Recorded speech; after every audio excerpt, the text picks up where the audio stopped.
everyone, good evening. Thank you very much for being here. Welcome to the Reading Club. Tonight we have a very special guest. Look, the smartest giant in town. Yay! We're going to read this special, lovely story from Julia Donaldson, the smartest giant in town. As this is a smart story, I've came prepared. Yes, I have my smart tie and I will put on my crown. Yes, now I'm ready for a smart story. The smartest giant in town. The smartest giant in town. Written by Julia Donaldson, illustrated by Axel Scheffler. George was a giant, the scruffiest giant in town. He always wore the same pair of old brown sandals and the same old patched gown. "I wish I wasn't the scruffiest giant in town," he said sadly.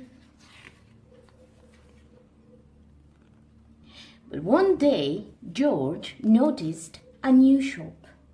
It was full of smart clothes, so he bought a smart shirt, a smart pair of trousers, a smart belt, a smart stripy tie, some smart socks with diamonds up the side, and a pair of smart shiny shoes. "Now I'm the smartest giant in town," he said proudly. George left his old clothes behind the shop.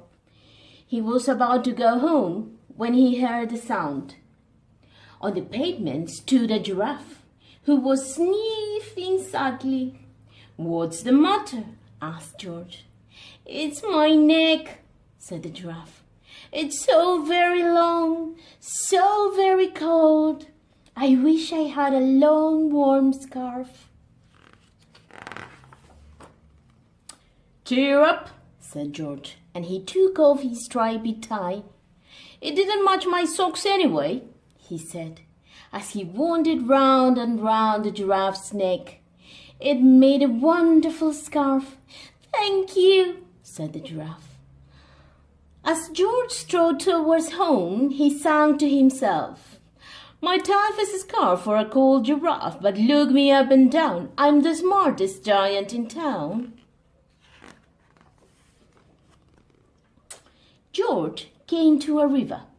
On a boat stood a goat who was bleating loudly. "What's the matter?" asked George. "It's my sail," said the goat. "It blew away in a storm. I wish I had a strong new sail for my boat." "Cheer up," said George, and he took off his new white shirt. "It kept coming intact anyway," he said. As he tied it to the mast of the goat's boat, it made a magnificent sail. "Thank you," said the goat.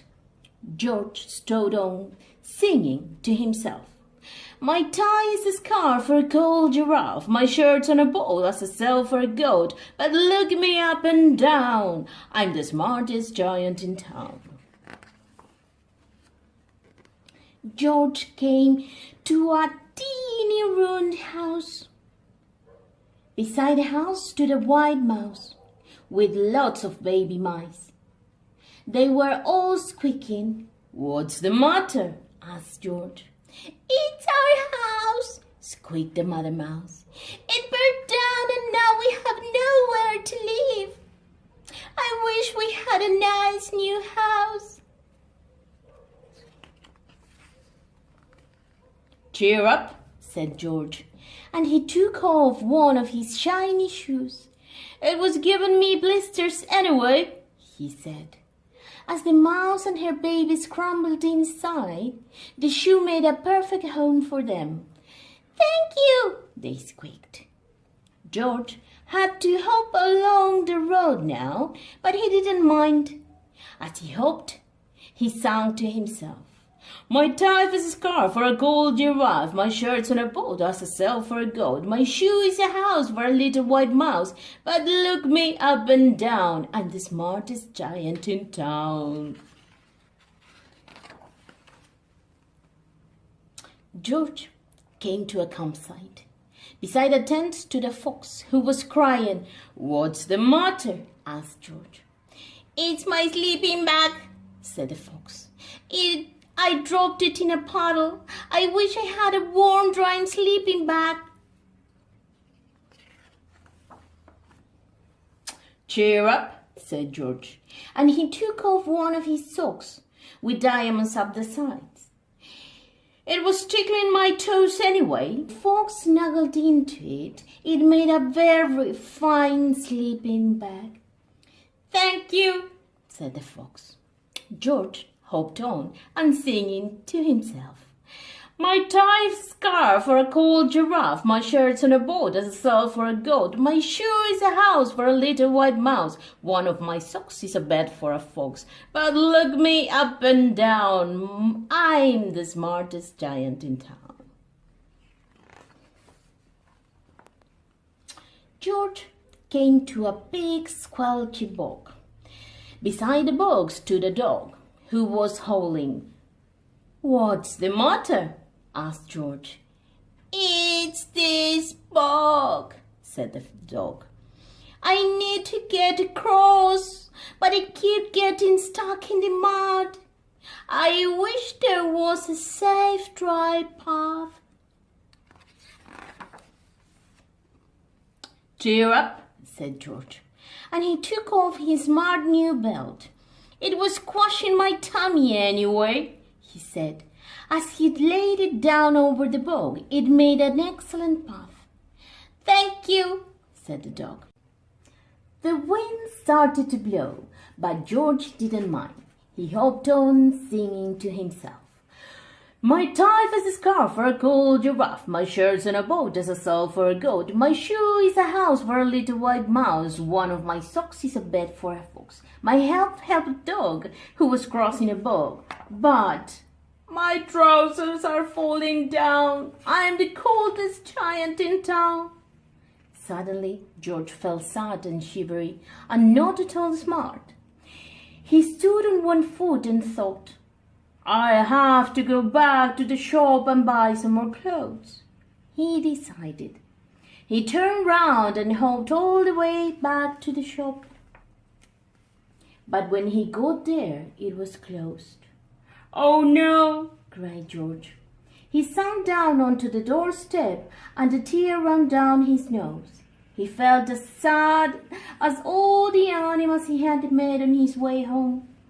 Then, out of the corner of his eye, he saw a bag with something familiar poking out of the top. George took a closer look. "My gown!"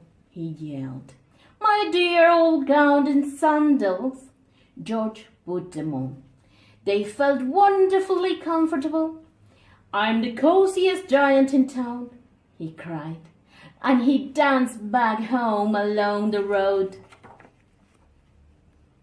Outside his front door stood all the animals he had helped. They were carrying an enormous present. "Come on, George," they said. "Open it." George untied the ribbon. Inside was a beautiful gold paper crown and a card. Look inside the card, George," said the animals. George put the crown on his head and opened the card.